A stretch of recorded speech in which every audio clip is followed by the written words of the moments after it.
Chinesische Republik fordert weiterhin die Auslieferung des Abdulkadir Yabcan, dem Terrorbestätigung vorgeworfen wird.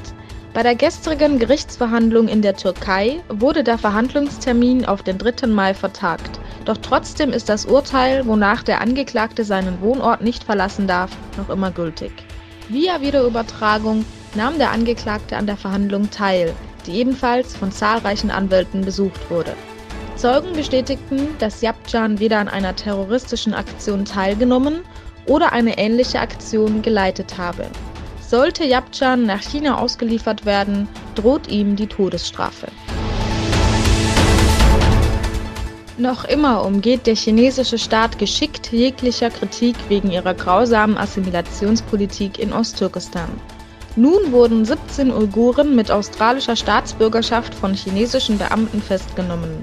Laut Euronews soll ein Teil in Lager untergebracht, ein weiterer Teil in Gefängnisse deportiert und der Rest unter Hausarrest gestellt worden sein. Die Angehörigen der Verhafteten wenden sich für eine Beratung gemeinsam an die in Australien lebende uigurische Anwältin Nurgül Savut.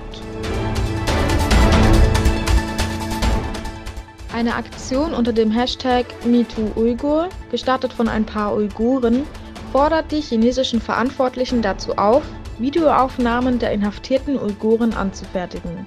Die Angehörigen der unter fadenscheinigen Gründen Verhafteten vermissen eine Lebendmeldung ihrer Liebsten.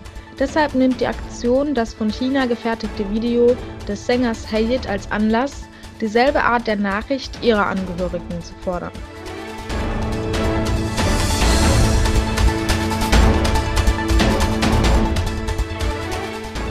Um die Gefahr durch Cyberattacken einzudämmen, strebt die russische Regierung eine temporäre Abschaltung des internationalen Internetzugangs an. Die Vorsitzende der Vaterlandspartei und ehemalige Ministerpräsidentin der Ukraine, Julia Tymoschenko, verspricht im Falle ihres Sieges die Befreiung der Krim und Donbass. Auch strebe sie dann an, Russland offiziell als Besatzer zu deklarieren, was mit Forderungen nach Wiedergutmachungszahlungen wegen entstandener Schäden einherginge.